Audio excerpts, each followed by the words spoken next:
Hi there, how are you doing? Hope you had a beautiful week, you had a beautiful day, or a handsome day too. My name is 𝗏𝗏𝗏𝗏. I thank you very much for watching this channel. It's a long-awaited channel, and thank you very much for supporting. Today I'm heading out to shop some items from containers to store my jewelry. I will be back with the products. Hopefully I'll get something. Thank you so much for your support. Keep watching, keep supporting, keep liking, keep engaging. See you later. So on this day, hubby decided to surprise me with this flower set, chocolate and cake. I had just mentioned that I was craving cake a couple of days before, and he decided to surprise me with this. So excited, just to notify you all, my viewer, that I am not a rosy lover. I love different types of flowers, but not roses. Myself doing a happy dance, just about to indulge in this orange cake. The taste was yummy, soft, fresh, very fresh. I enjoyed every bite of it. It was quite tasty. I even forgot to share it at some point and remembered to share later on.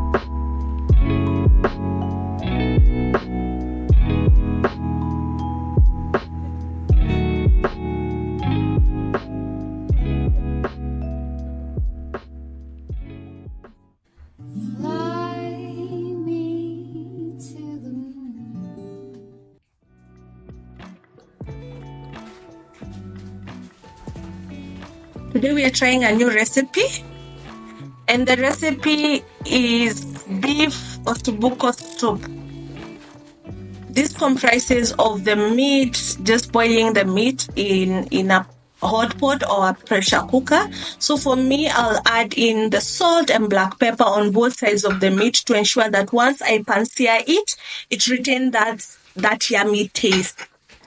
And please note that we are pan-searing it to acquire the golden brown look on both sides of the meat, including the outer side of the meat, and not burning the meat. We are not burning the meat to turn black. We are just ensuring that the meat goldenizes.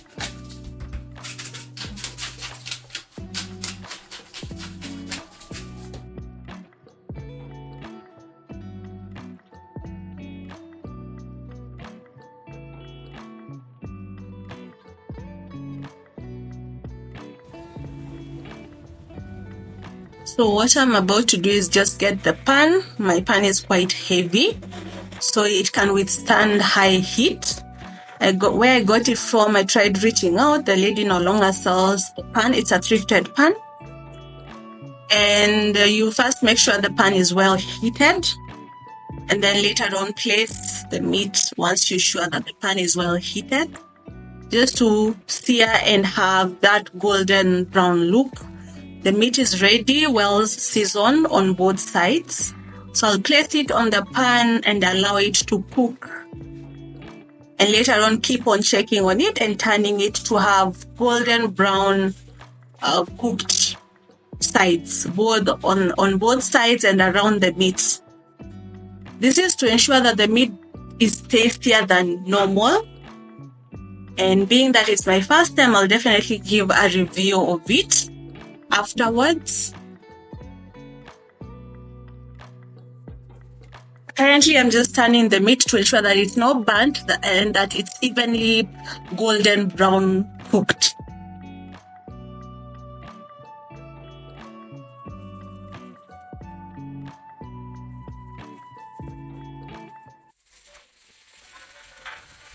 This takes about 10 minutes tops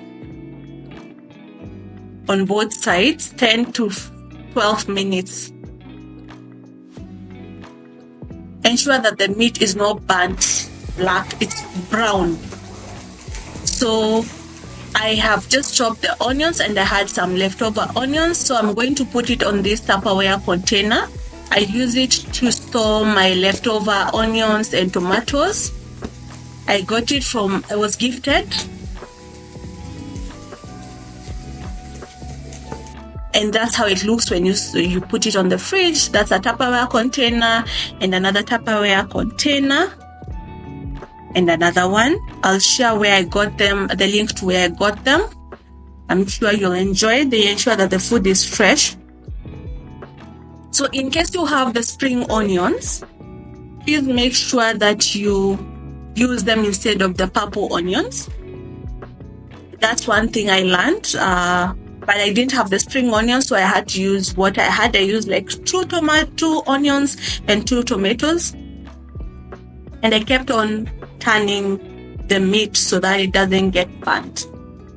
Meanwhile, my spouse is here to help me set up the pressure cooker, because actually I do not know how to set it up.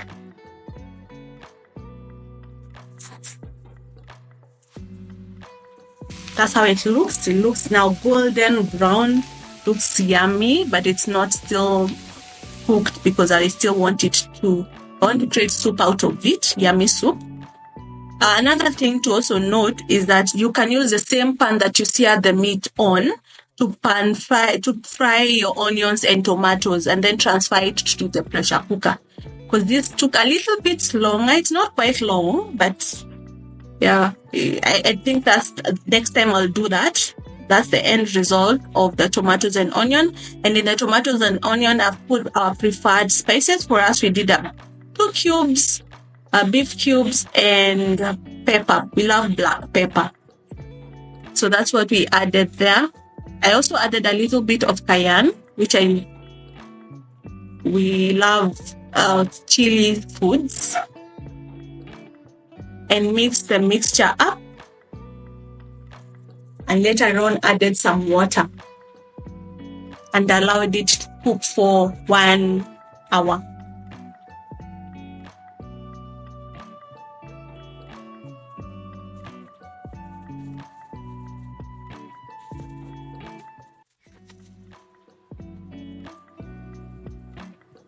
It looks yummy. So at this point I'd put in the water, but my spouse felt that the water wasn't enough. So he decided to add some extra more. He's helping me out with the setup of the pressure cooker. As I mentioned, I don't know how to operate it. Setting it up for 1 hour. Then we let it cook. And then because we wanted to have the soup with rosemary, we'll add in rosemary towards the end. After the 1 hour, we'll add in rosemary and allow it to cook for like 5 minutes before serving the meal.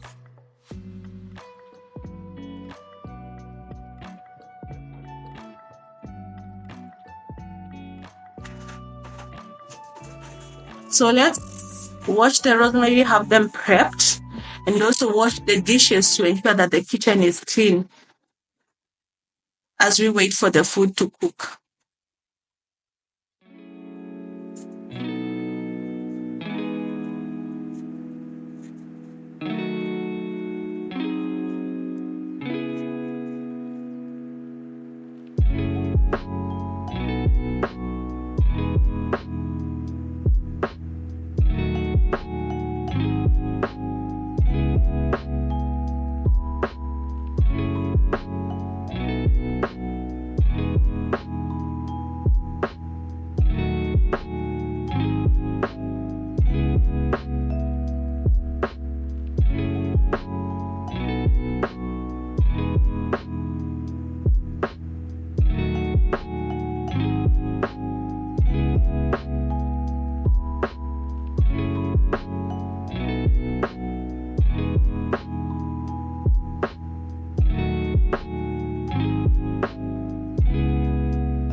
The surfaces are clean, the kitchen sink is clean, and now I've decided to just prep the flour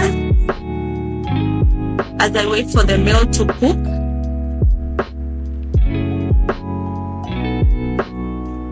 Meanwhile, what you do if you're submerging the flowers in a base, you remove the leaves that will be submerged in water.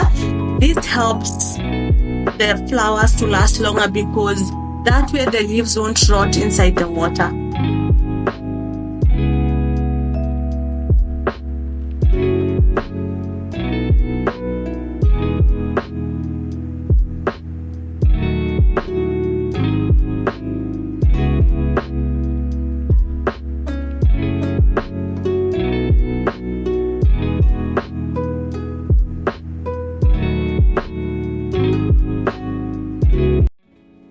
Flowers look beautiful at the end of it.